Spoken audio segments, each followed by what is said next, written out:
Flujo en tubería con generación e intercambio de calor. Este es un caso ilustrativo de análisis de convergencia de malla.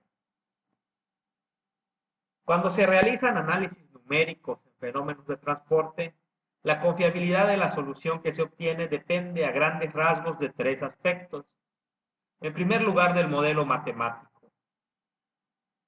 Para establecer un modelo matemático adecuado, hay que entender bien la fenomenología del modelo que se quiere representar.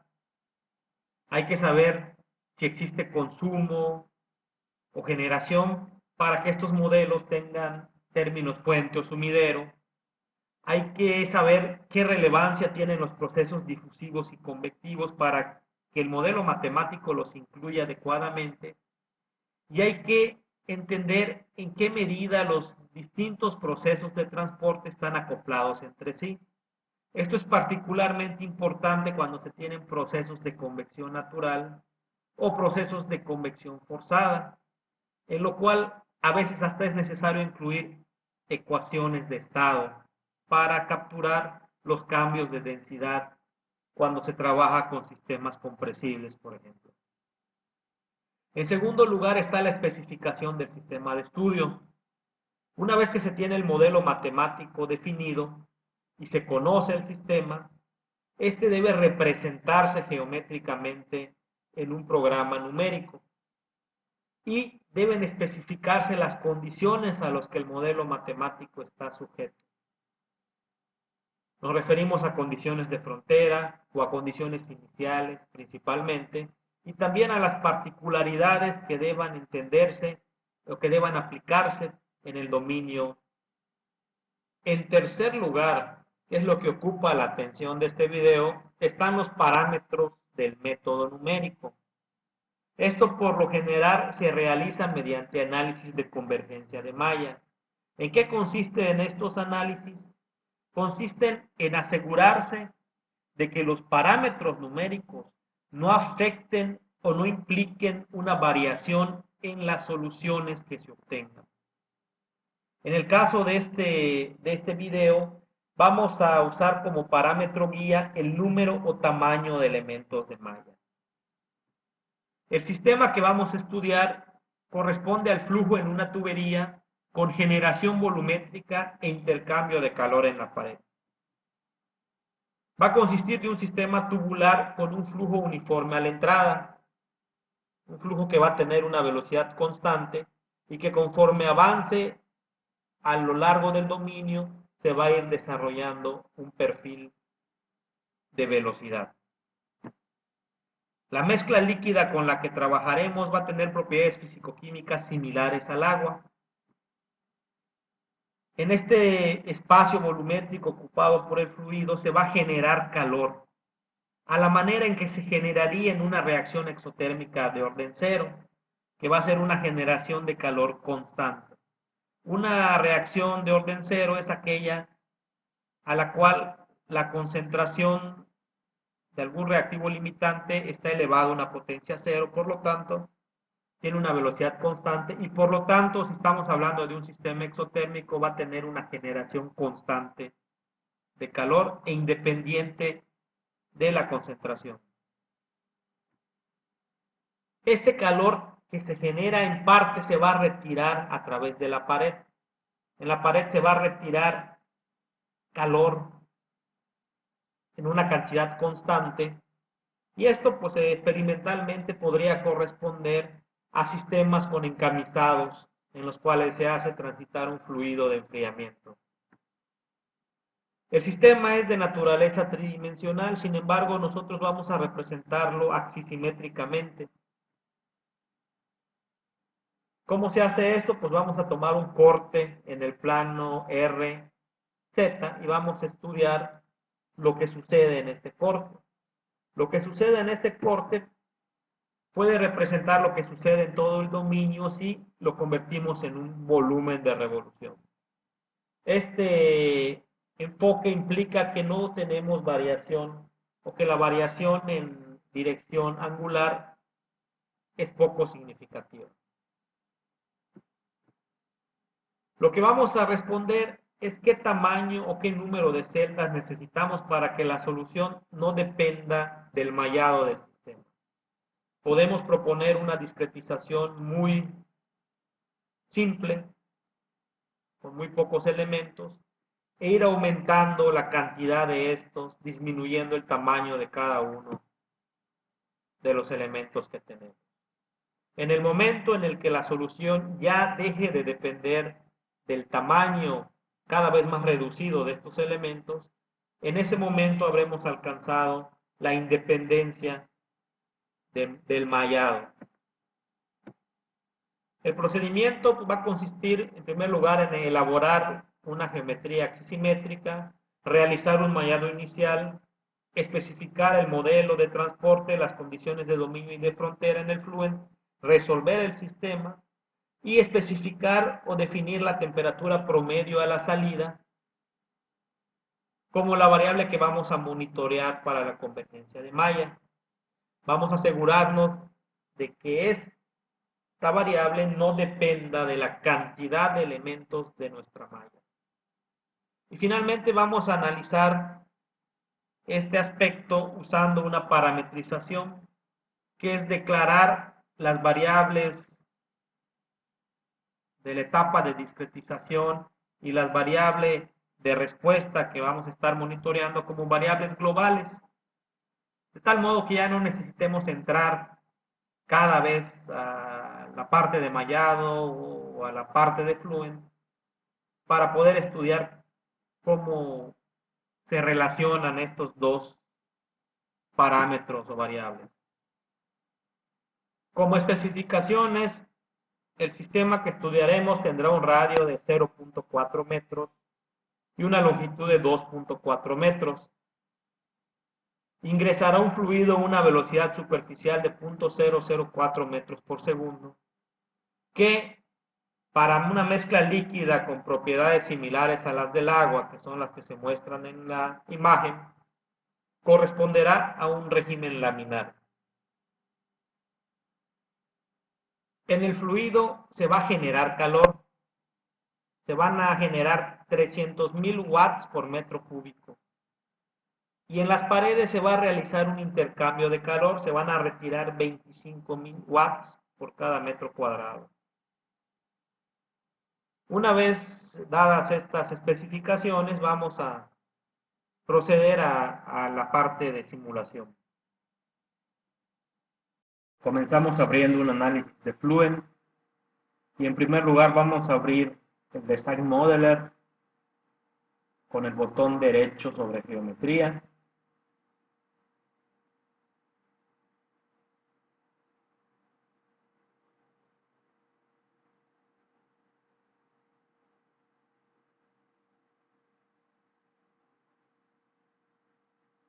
Y una vez abierto el programa, vamos a visualizar el plano de XY, seleccionarlo, hacemos clic y rodamos el mouse hacia adelante y nos vamos a ir a la pestaña Sketching, donde vamos a elegir en las opciones de Draw, dibujo un rectángulo que va a partir del origen, verificamos que aparezca el punto P y lo vamos a soltar en un punto arbitrario. Luego nos vamos a la pestaña Dimensiones. Con dimensiones generales vamos a seleccionar la base y la altura del rectángulo. Va a tener una base de 2.4 metros y una altura de 0.4 metros. Nos vamos a Concepto, Superficies a partir de Sketches y vamos a convertir este rectángulo en una superficie. Seleccionamos el Sketch 1. En detalles le damos clic a aplicar y luego a generar y se va a ver formado esta superficie que nos va a servir como plano RZ.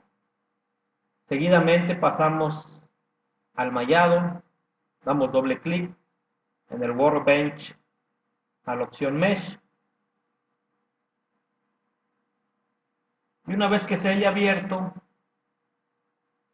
vamos a generar una malla inicial para analizar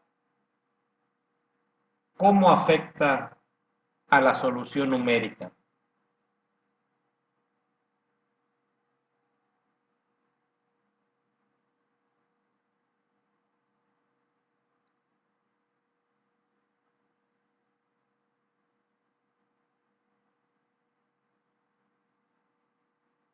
La malla va a ser rectangular,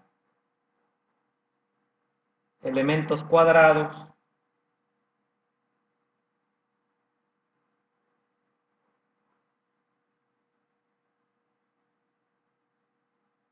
inicialmente vamos a ponerle un tamaño de elemento de 0.4, que es el tamaño del radio.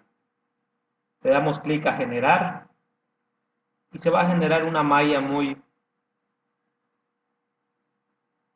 poco fina. Si cambiamos el tamaño de elemento a 0.2 metros,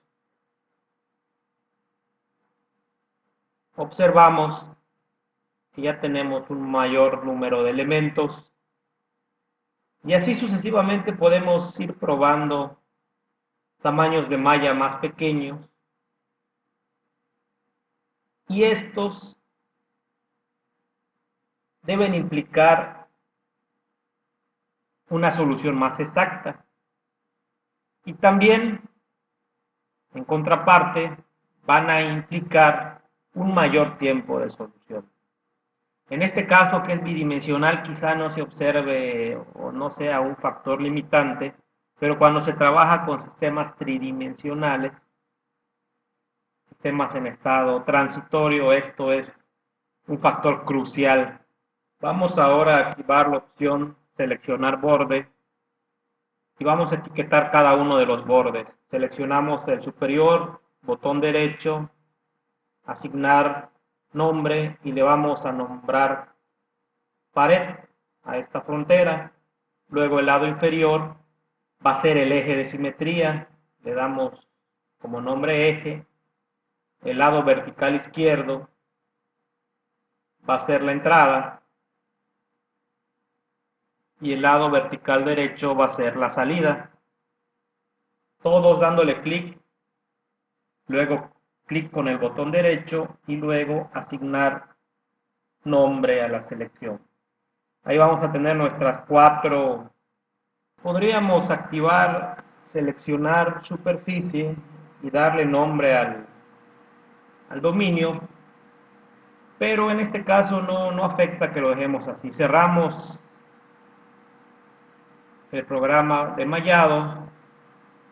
En el Workbench le damos botón derecho a Mesh y le damos actualizar para que se actualice la discretización y podamos cargarla en el Fluent.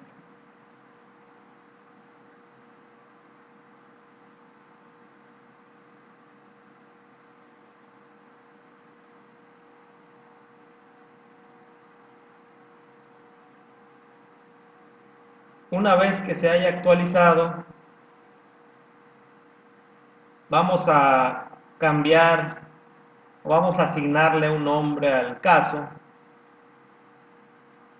Para eso nos vamos a ir a la parte superior izquierda, seleccionamos renombrar y vamos a nombrar el caso como convergencia maya. Igualmente guardamos nuestro proyecto con el mismo nombre. Y una vez hecho esto ya podemos pasar a la etapa de especificaciones en el Fluent. Le damos doble clic a Setup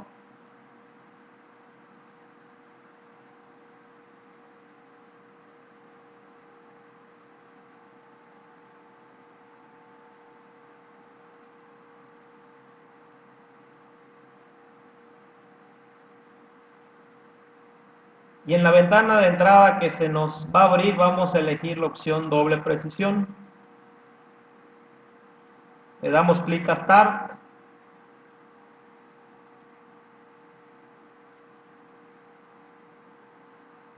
y se va a abrir el Fluent.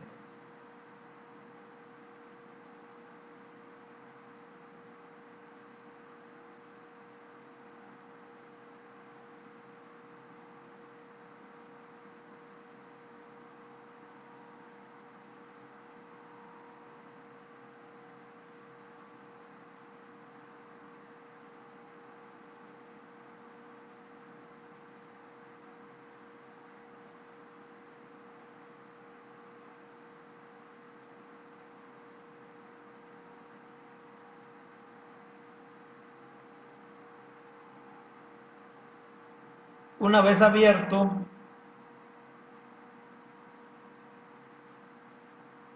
vamos a revisar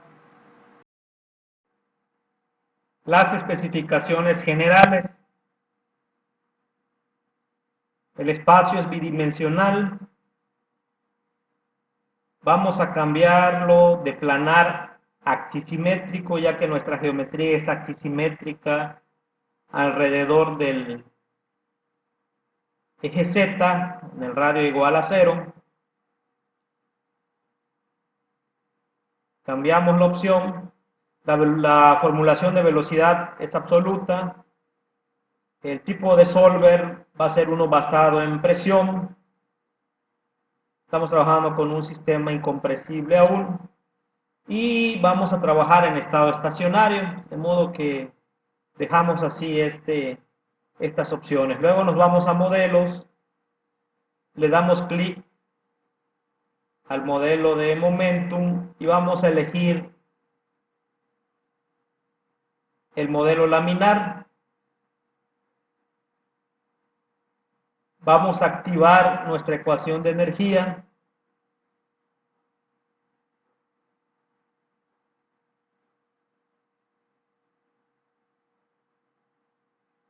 Y van a ser los dos procesos de transporte que vamos a estar trabajando. Luego nos vamos a materiales, fluido, damos doble clic a aire y vamos a introducir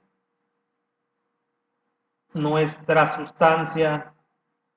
En este caso nos vamos a ir a la base de datos de Fluent, vamos a seleccionar agua líquida. El sistema con el que trabajamos va a tener las mismas propiedades, así que podemos usar el agua y las propiedades precargadas como las que nos sirvan para nuestro sistema. Luego nos vamos a condiciones en la zona de celdas, le damos doble clic fluido, cambiamos el material de aire a agua líquida y en este caso vamos a activar los términos fuente. Vamos a tener un término fuente de calor que va a ser justamente la generación. Se va a abrir una serie de opciones a la cual le vamos a dar editar en la opción de energía y vamos a poner una fuente de energía.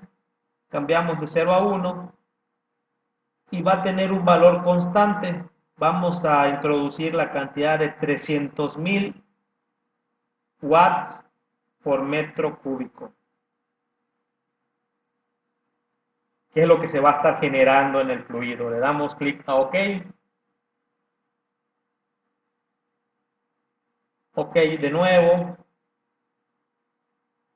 Y ahora nos vamos a condiciones de frontera. Tenemos una región interna, que es la superficie en sí, y 4 fronteras que están clasificadas como pared. Seleccionamos eje, botón derecho y le cambiamos de tipo a axis, a eje.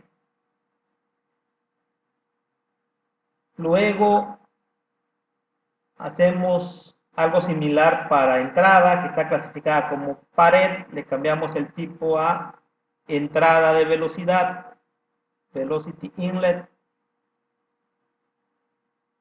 Y aquí es donde vamos a dar la velocidad superficial uniforme a la que entra el fluido, que va a ser de 0.004 metros por segundo, correspondiente a un flujo laminar. Como temperatura de entrada vamos a poner 25 grados centígrados, 298.15 Kelvin. Queda para ustedes verificar el número de Reynolds de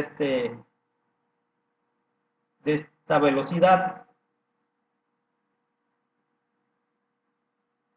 Luego vamos a cambiar la frontera salida a salida de presión, de pared a salida de presión.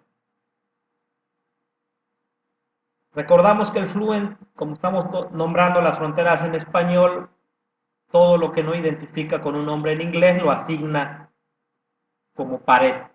Aquí en esta opción no vamos a cambiar nada, simplemente dejamos especificado que la presión manométrica a la salida es 0. Y luego nos vamos a la pared, damos doble clic, esa sí es pared, esa no tenemos que cambiarle el nombre o la clasificación. Y ahí vamos a tener una pared estacionaria con una condición de no deslizamiento. Nos vamos a ir a la opción térmica y ahí sí vamos a especificar un flux de menos 25.000 watts por metro cuadrado, que es lo que se va a retirar desde las paredes.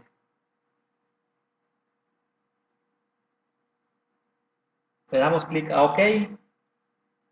Ya tenemos prácticamente el problema especificado, no tenemos interfaces entre regiones de malla porque solamente tenemos una región.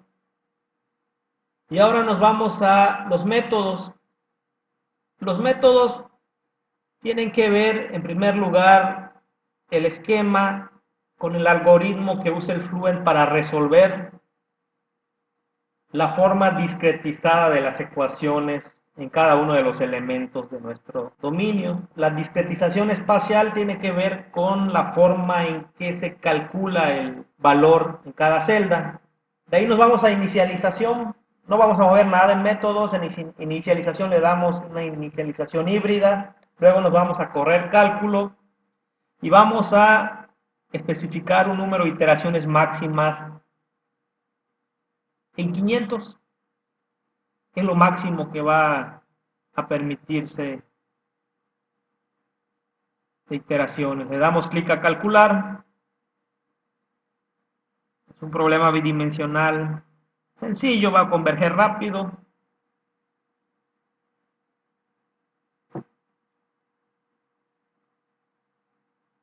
Y una vez completada la solución, vamos a observar los perfiles que se forman en la tubería. Vamos a resultados, gráficas, contornos, doble clic. Y vamos a ver nuestros contornos de temperatura. Elegimos temperatura, temperatura total. Y en el lado derecho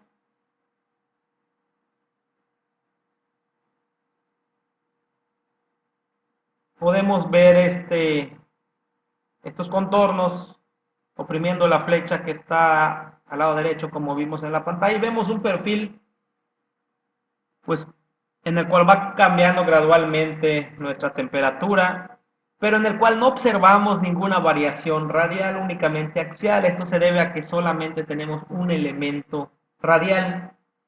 Evidentemente no vamos a observar un perfil en esta coordenada, solamente un perfil de dirección axial. En este caso corresponde a la coordenada X. De ahí nos vamos a integrales de superficie, en reportes, doble clic. Vamos a elegir un promedio ponderado en área. Vamos a promediar la temperatura total y vamos a calcularla a la salida. Una temperatura de 323 Kelvin. O sea, sube de 298 a 323. Vamos a darle guardar como parámetro de salida, crear nuevo parámetro de salida y le vamos a nombrar Tprom salida, temperatura promedio de la salida. Eso va a implicar que esta variable que estamos calculando va a salir del Fluent y se va a ir al Workbench. ya no vamos a necesitar entrar otra vez al Fluent para conocer su valor. Cerramos el Fluent, le especificamos que use los cambios para todas las simulaciones futuras. Y una vez cerrado el Fluent, vemos que aparece un conjunto de parámetros, guardamos el proyecto y vamos a entrar nuevamente en la etapa de mallado. Vamos a hacer lo mismo, vamos a sacar o vamos a declarar el tamaño de los elementos como una variable global o como una variable externa para que podamos manipularla desde el Workbench. Esta es una capacidad bastante útil del ANSYS que facilita mucho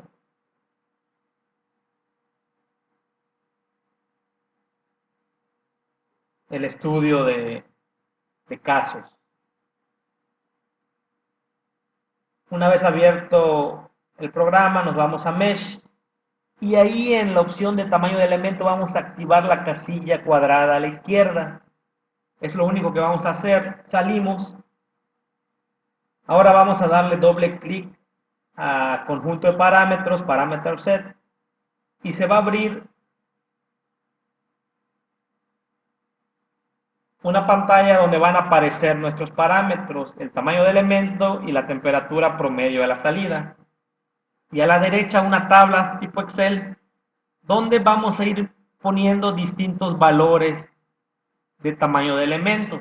El inicial pues es 0.4, vamos a irlo reduciendo. Tamaños de elemento cada vez más pequeño, 0.2 metros, 0.1 metro, 0.05 metros, 0.01 metros y así sucesivamente. Vamos a probar varios valores. Y en la columna C está nuestra variable de monitoreo, que es la temperatura promedio de la salida. Vamos a probar estos valores que tenemos en la pantalla y lo que vamos a hacer es darle actualizar todos los puntos de diseño. ¿Qué es lo que va a ir haciendo el programa? Va a ir calculando qué temperaturas promedio corresponden a cada tamaño de elemento de malla que nosotros especificamos. No necesitamos entrar otra vez al programa.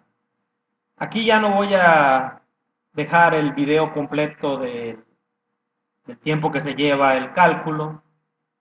Voy a hacer un corte. Lleva pues del orden de media hora, una hora, dependiendo del procesador. Y una vez completado, observamos los datos. De 323 va reduciéndose el valor.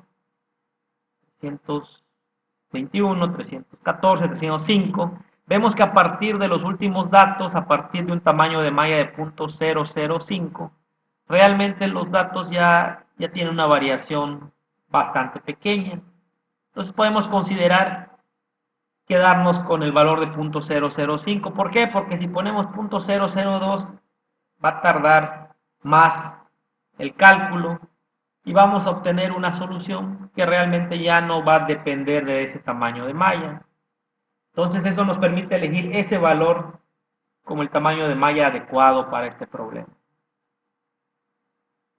Vamos a darle doble clic a gráfica de parámetros, elegimos como eje, como variable en el eje X puntos de diseño, como variable en el eje Y la temperatura promedio de la salida y nos va a aparecer una gráfica del comportamiento de la temperatura de la salida. Observamos lo que platicamos hace un rato, los últimos 4 puntos tienen una variación poco significativa.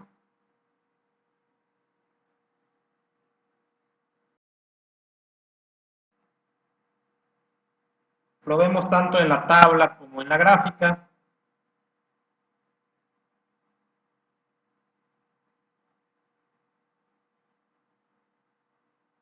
Y ahora, para darnos una idea de lo que esto implica en cuanto al número de elementos,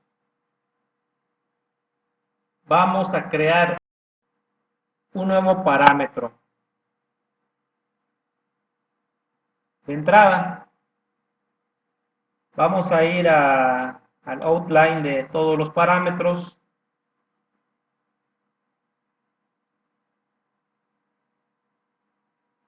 Y en nuevo parámetro vamos a poner un nombre de parámetro número de elementos. ¿Qué valor va a tener? Va a tener el valor de la altura dividido entre el tamaño de elemento por el valor de la longitud entre tamaño de elemento, es decir, el número de elementos verticales por el número de elementos horizontales. Esta multiplicación nos da el número de elementos totales en el dominio. Se crea una nueva columna a la derecha, que es la columna C, que ahora va a ser el número de elementos correspondiente a cada tamaño de elementos. De acuerdo a lo que platicamos hace un momento, con 38.400 elementos, ya alcanzamos la convergencia de Mayer.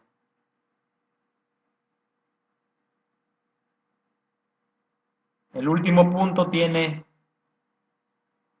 una cantidad significativamente mayor, lo cual implica un tiempo de cálculo también mayor. Por último, vamos a generar una gráfica donde en lugar de poner los puntos de diseño, vamos a poner el número de elementos. Cambiamos a número de elementos los valores en el eje X y vemos nuestra gráfica final. Ahí vemos cómo evoluciona la solución en función del número de elementos de nuestro sistema. Con esto terminamos este video y es importante recalcar que aunque en otros casos no le dedicamos tiempo a este análisis, por no ser el objetivo didáctico en esos casos, debemos estar conscientes que es necesario.